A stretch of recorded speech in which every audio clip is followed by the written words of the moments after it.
እቺ ሴት ምን መሰለች? ከተማ ነች፣ ተሰሚ ነች። ወዴት እንደምትወስድ አታውቅም እንጂ ሴትየዋ ህዝብ ይከተላታል። ለምን መሰለ ህዝብ የሚከተላት? ይቺ ሴት 5 ባሎች ነበሩሽ አላት። አልገባህም? 6ኛ ቤት አለ ታውቃለህ? 5 ፈታለች ብሎ 6ኛው አይተዋት። ይቺን ሴት ገና ለ7ኛ የሚዘጋጅ ሰው። ይቺ ሴት ስታልፍ ብቻዋን አይደለም፣ በዙሪያዋ ብዙ ሰው ነበር። እንዴት ወዴት እንደምታመጣ አታውቅም እንጂ ሴትየዋ ህዝብ ይሰማታል ታውቃለህ?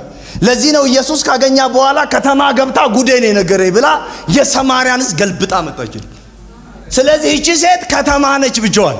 ስለዚህ ኢየሱስ እየጠበቀ ያለው ከተማ ነው። አንተ አንድ ሴት ነች። ይቺ ሴት ስትመጣ እኮ አንድ ነች። ላውም በትክክለኛ ሰዓት እንኳን ውሃ ማትቀዳ ባለፈው ታሪኳ የምታፍር መጠቋቋሚያ የሆነች ሴት ቀትር 6 ሰዓት ላይ ውሃ ይቀዳል። እሷ ግን ሰው እንዳያገኛት የመጣች ሴትዮ ሰማይ ግን ከሐሳቡ ጋር ያገናኛል።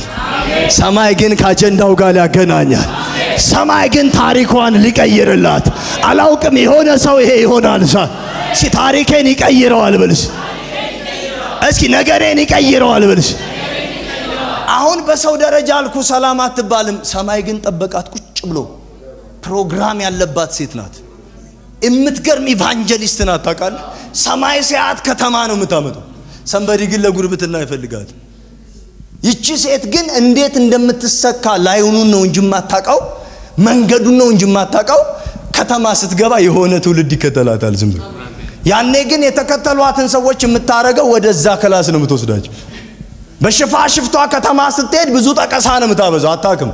ሴትየዋ ላይ ግን ለካ የሰማይ ፕሮግራም አለ። አልገባችሁም? እስኪ የሰማይ ፕሮግራም አለብኝ በልስ። ተመልከት፣ የዚህች ሴትዮ ህይወት ብዙ የተዘበራረቀ ነው። ሰማይ ግን ምን አደረገ መሰለ? ቁጭ ብሎ ጠበቃት እና እንደዚህ አላት፣ አንቺ ሴት ውሃ ስጭኝ አላት።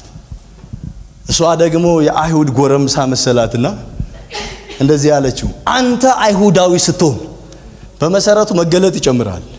መገለጥ የሚጨምረው ባለ ኮሙኒኬሽን ነው። የዚህች ሴት መገለጥ መጀመሪያ አንተ ሰው አለችው፣ ሁለተኛ ጌታ አለችው፣ ሶስተኛ ነብይ ነህ አለችው። መገለጡ እየገባት ሲመጣ እየጨመረች ነው ብትሄድ ገብቷል። የትናንትና መረዳቷ አይደል። የሆነ ሲያወራት ስለ ህይወቷ ሲያወራት ጌታ ነህ አለች። እንደገና 5 ባሎች ነበሩ ሲያ ነብይ ነህ አንተ አለችው። ሰምታችኋል? ለምን እየጨመረ የሚመጣ ነው። አንዳንድ ሰው መገለጥ በአንድ ቀን በ15 ቀን የሚመጣ መገለጥ ከእግዚአብሔር ጋር ያለ ኢንተራክሽን ያለ ኮሙኒኬሽን በጨመረ ቁጥር መገለጥህም እየጨመረ ነው ይመጣ። ይቺ ሴትዮ መጀመሪያ ሲጠይቃት የመሰላት የአይሁድ ጎረምሳ። ስለዚህ እንደዚህ አለ፣ አንተ አይሁዳዊ ሆነ እኔን ትጠይቃለህ? ምን ለማለት ፈልገ ነው? አይስማሙማ።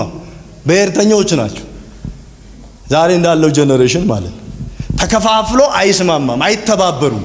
ከዚህ የተነሳ ኢየሱስ እንደዚህ ይላል፣ ውሃ ጠጭኝ የሚልሽ ማን መሆኑን ብታቂ ኖሮ። አለማወቅ እኮ ከባድ። አይኖቻችን ይከፈት። አሜን። አለማወቅ በጣም ከባድ። ኢየሱስ አብሯቸው እየሄደ እነዛ ደቀ መዛሙርቱ ተበታትነው አይኖቻቸው ተይዞ ነበር። ያወራቸዋል። እነሱ ደግሞ ምን ዋጋ አለው? ሰቅለው ገለውታል። ከዚህ በኋላ ዋጋ የለውም ይሉት ሊያውቁት አልቻሉም። ኢየሱስ ግን አይናቸውን ከፈተላቸው። አሜን። የዚህች ሴት አይን አልተከፈተም። አሁን የምታውቀው ኢየሱስን ስታዩ አይሁድ ጎረምሳ ከሆነ ደቂቃ በኋላ ግን ነገሯ ይቀየራል። አሜን። ይገባታል። ሲገባት የጠየቀችው ጥያቄ ነው የሚያሳብድ። እዚህ ጋር ነው አሁን ማውራት የምፈልገው። ይቺ ሴትዮ የገባት ነገር የለም በዚህ ሰዓት። የምታውቀው አይሁድ ጎረምሳ ነው፣ የምታናግረው እንደ አንድ አይሁዳዊ ነው። ብታውቂው ኖሮ የህይወት ውሃ ይሰጥሻል ሲላት እንደዚህ አለችው፣ ጌታ ሆይ መቅጃ የለህም፣ ጉድጓዱ ጥልቅ ነው፣ የህይወት ውሃ ከየት ታመጣለህ አለችው። ደግሞ ሰረ ለመሆኑ አለችው። ቀጠለችና አንተ ከአባታችን ከያዕቆብ ትበልጣለህ ወይ? አለማወቅ እኮ ከከሌ ጋር ነው የምታመጣጥ። አላወቀችውም። አሁን ከያዕቆብ ጋር መዛዘነችው።